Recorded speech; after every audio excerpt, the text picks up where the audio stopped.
Aditya L1 की ऐतिहासिक उड़ान, अब बेपर्दा होगा चांद। मुंबई में इंडिया की उड़ान, फिर सुर्खियों में एक राष्ट्र एक चुनाव। नमस्कार, मैं रूपाली बर्वे और आप देख रहे हैं वेब दुनिया की खास पेशकश WD नाउ, जिसमें बात करेंगे सप्ताह भर की खास सुर्खियों की एक अलग अंदाज में।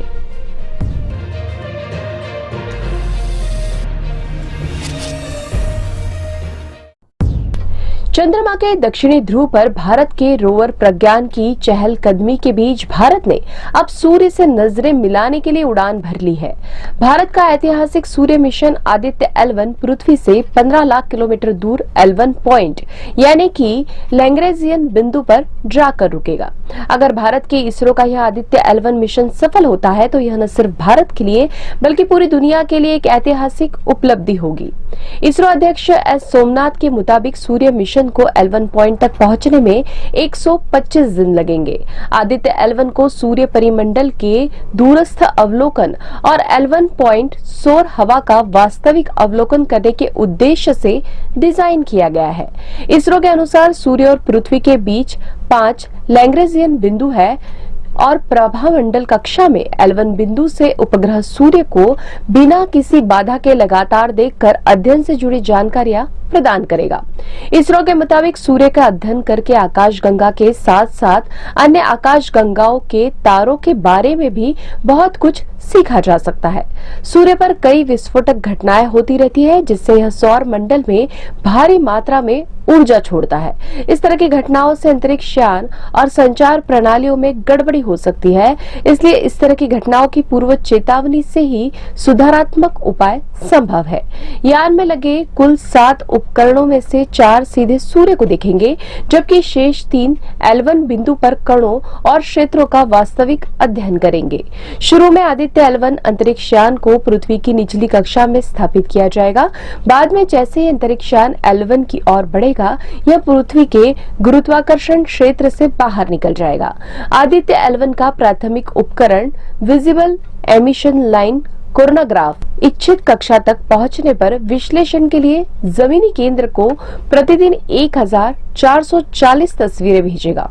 वैज्ञानिकों के मुताबिक जिस तरह पृथ्वी पर भूकंप आते हैं, उसी तरह सूर्य की सतह पर सौर भूकंप भी होते हैं, जिन्हें कोरोनल मास इंजेक्शन यानी कि CME कहा जाता है।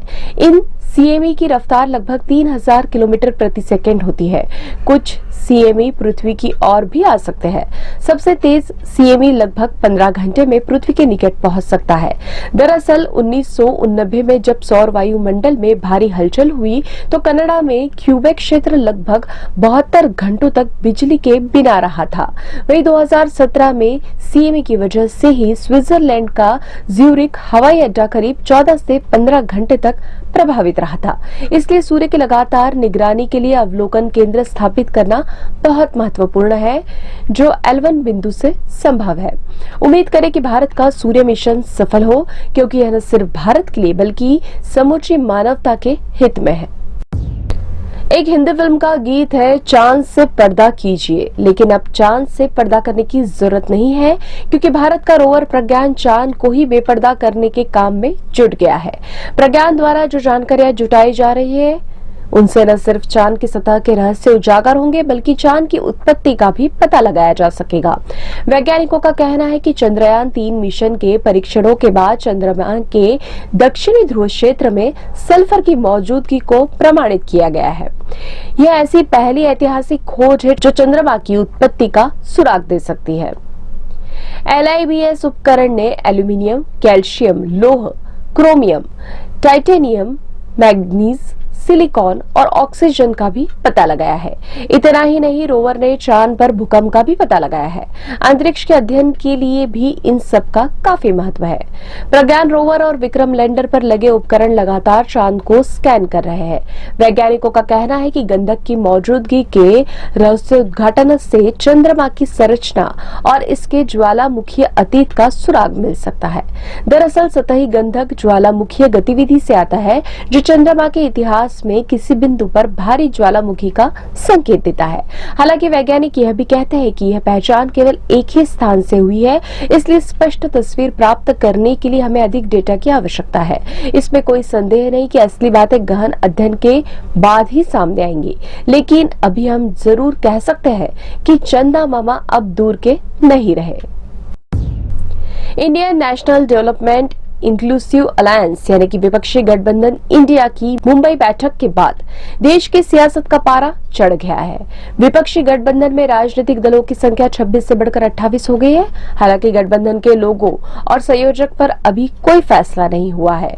शिवसेना नेता उद्धव ठाकरे ने कहा है कि गठबंधन को संयोजक की आवश्यकता नहीं है। माना जा रहा है कि सीटों के बंटवारे को लेकर इंडिया जल्द ही फैसला ले सकता है। साथ ही देश के कई बड़े शहरों में रैलियों का आयोजन भी किया जा सकता है। गांधी जयंती के अवसर पर गठबंधन की अगली यानी कि चौथी और बड़ी बैठक हो सकती है। गठबंधन में शामिल दलों के नेताओं ने एक सुर में एकजुट होकर चुनाव लड़ने की वकालत की है। वहीं कांग्रेस नेता राहुल गांधी ने कहा है कि गठबंधन में शामिल घटक दल देश की 60% आबादी का प्रतिनिधित्व करते हैं और अगर वे एकजुट होकर चुनाव लड़ेंगे तो भाजपा के लिए जीत असंभव हो जाएगी। उन्होंने कहा कि मैं विश्वास के साथ कह सकता हूं कि इन बैठकों ने सभी नेताओं के बीच तालमेल बनाने और यह सुनिश्चित करने में जबरदस्त काम किया है कि हम सभी एक साथ मिलकर काम करें। राजद मुखिया लालू यादव अपने पुराने अंदाज में नजर आए। उन्होंने इसरो वैज्ञानिकों से अपील की कि वे प्रधानमंत्री नरेंद्र मोदी को सूर्यलोक भेजने की तैयारी करें। यादव ने कहा कि सीट बंटवारे में कोई समस्या बाधा नहीं होगी और नुकसान सहते हुए भी हम इंडिया को मजबूत करेंगे और मोदी को सत्ता से हटाएंगे और देश को बचाएंगे। अन्य नेताओं की राय भी कुछ इसी तरह की थी। मुंबई बैठक के बाद एक बात तो तय हो गई है कि यदि इंडिया गठबंधन एकजुट रहा तो लोकसभा चुनाव 2024 में भाजपा की राह आसान नहीं होगी। मुकाबला एक तरफा तो बिल्कुल भी नहीं होगा। एक राष्ट्र एक चुनाव का जिन एक बार फिर बोतल से बाहर आ गया है। सरकार द्वारा 18 सितंबर से संसद का विशेष सत्र बुलाने के फैसले के बाद इस मुद्दे ने जोर पकड़ लिया है। माना जा रहा है कि सरकार विशेष सत्र में एक राष्ट्र एक चुनाव पर बिल ला सकती है। हालांकि पूर्व राष्ट्रपति रामनाथ कोविंद की अध्यक्षता में इस मामले में समिति का गठन करने के बाद यह तय हो गया है कि विशेष सत्र में यह बिल नहीं लाया जाएगा। अब समिति की रिपोर्ट आने के बाद ही इस मामले में आगे की कार्रवाई की जाएगी। विपक्षी दलों ने भी इसका विरोध किया है। संसदीय कार्य मंत्री प्रहलाद जोशी ने कहा कि अभी तो समिति बनी है, लाने से पहले इस पर संसद में चर्चा होगी। एक राष्ट्र एक चुनाव के पक्ष में दलील दी जा रही कि यदि ऐसा होता है तो इससे समय और धन दोनों की बचत होगी, लेकिन केंद्र सरकार द्वारा इस पर फैसला लेना इतना आसान भी नहीं होगा क्योंकि इसके लिए संविधान में कम से कम 5 अनुच्छेदों में सुधार की आवश्यकता होगी। राजनीतिक दलों के साथ राज्य सरकारों की सहमति भी इसके लिए जरूरी होगी। हालांकि यह पहली बार नहीं होगा। आजादी के बाद शुरुआती सालों में लोकसभा और विधानसभा चुनाव साथ साथ ही होते रहे हैं। दरअसल कानून और कार्मिक विभाग से संबंधित स्थायी समिति दिसंबर 2015 में लोकसभा और राज्य विधानसभाओं के लिए एक साथ चुनाव कराने की व्यवहार्यता पर एक रिपोर्ट लेकर आई थी। उसे इस मुद्दे पर निर्वाचन आयोग द्वारा दिए गए सुझाव का हवाला दिया था।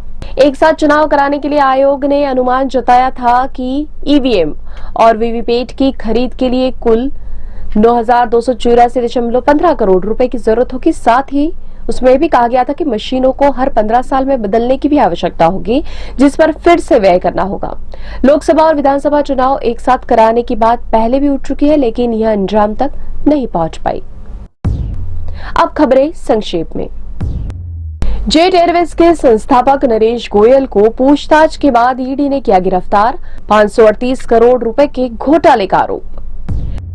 मणिपुर में हिंसा जारी। ताजा हिंसा में 8 लोगों की मौत, 18 अन्य घायल।